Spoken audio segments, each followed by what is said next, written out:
Hi, and thank you for visiting my channel. For more information, kindly subscribe and follow. Now let's get started. Roman Reigns finally got revenge on the Bloodline 2.0 when he and Jey Uso made their presence felt in the main event of SmackDown to prevent Tama Tonga and Tonga Loa from gaining an unfair advantage. The final touch to this moment was added by Jey Uso, who appeared out of nowhere and ultimately cost Solo Sikoa and the Bloodline the tag team titles. Soon after, Jimmy made his way into the ring and embraced his twin brother. During this emotional moment, the original tribal chief appeared standing on the entrance ramp. This left many fans wondering why the former undisputed WWE champion didn't join his cousins in the ring. The possible explanation behind the reaction of the OTC can be understood through his current character in the Stamford-based promotion.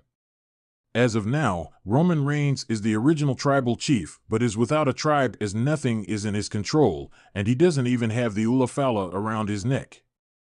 Additionally, while his family is in the ring, he stands on the entrance ramp, symbolizing his loneliness due to his past actions.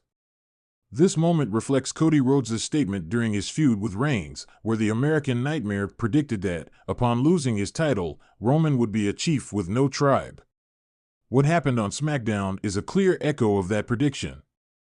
The Bloodline saga is filled with intricate details, which WWE continues to add to this ongoing family drama, making the storyline even more compelling to watch.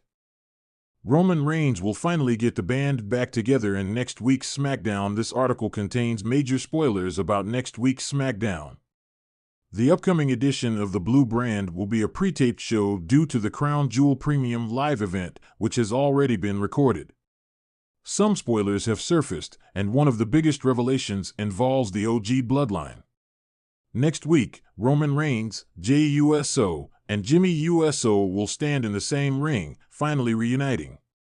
Not only that, but Roman Reigns will acknowledge the YEET master by chanting YEET, which draws a massive reaction from the crowd. Additionally, spoilers suggest that a six-man tag team match between the OG Bloodline and Bloodline 2.0 might take place at Crown Jewel 2024. However, there is no official confirmation regarding this match yet. For an official announcement, we'll have to wait until next week's edition of Friday Night SmackDown to see if Roman Reigns will be part of this PLE or not.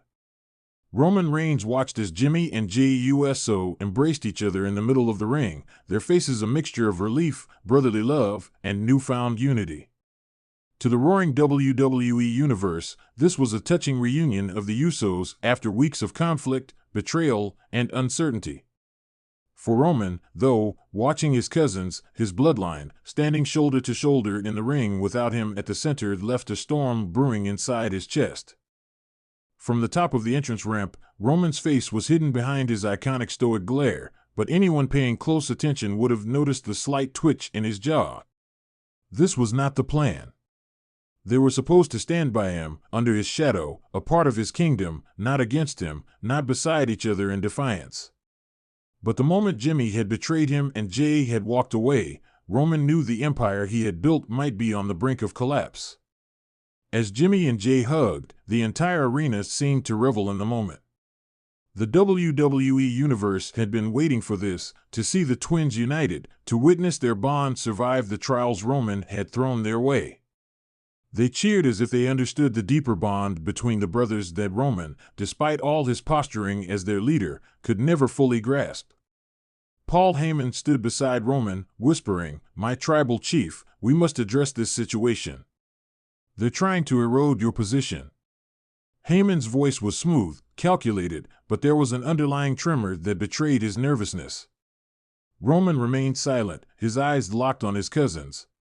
In the past, Roman had led Jimmy and Jey through grueling matches and emotionally charged battles, pushing them to become the champions he knew they could be.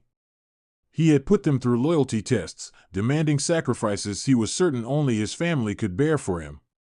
When Jey had first stepped up as main event Jey Uso during the pandemic, Roman had expected absolute loyalty, the kind that would put his needs above any personal connections, even above Jimmy. But now, seeing the brothers hug, seeing their allegiance turn from him to each other, Roman felt a tinge of something that might have been regret. Had he pushed them too far?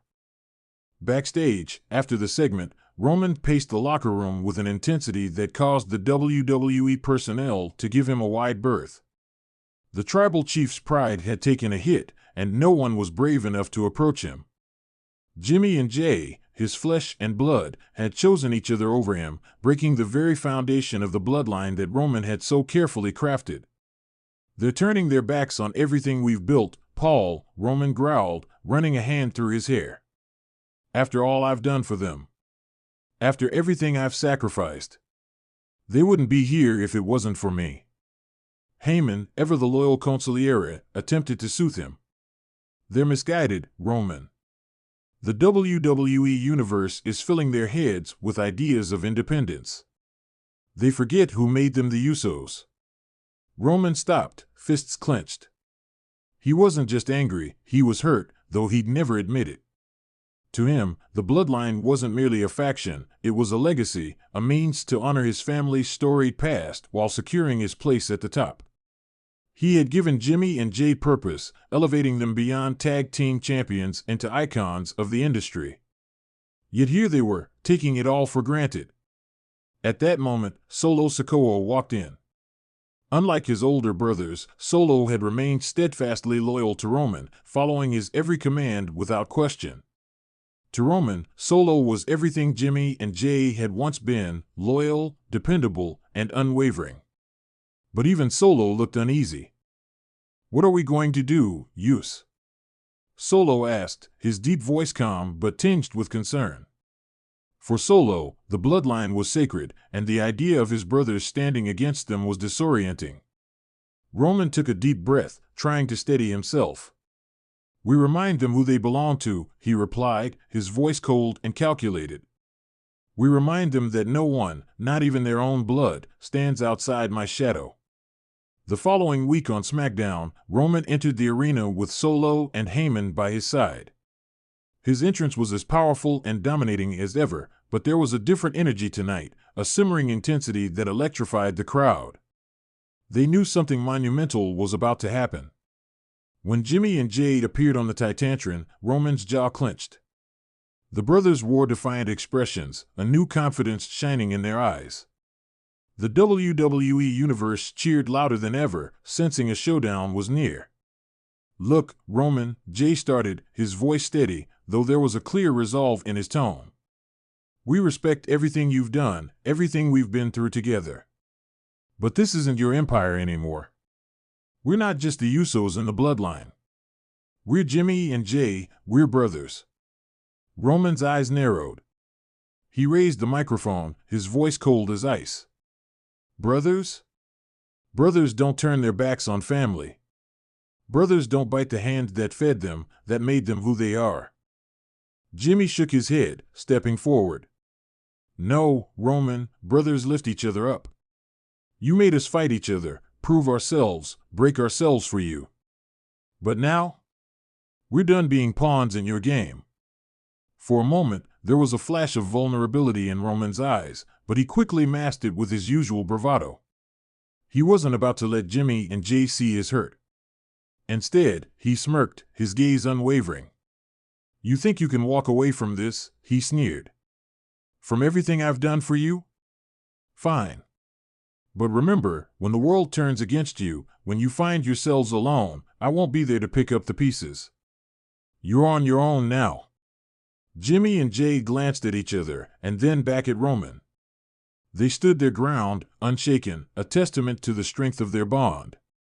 Without another word, they walked off, leaving Roman standing in the ring, Solo and Heyman by his side.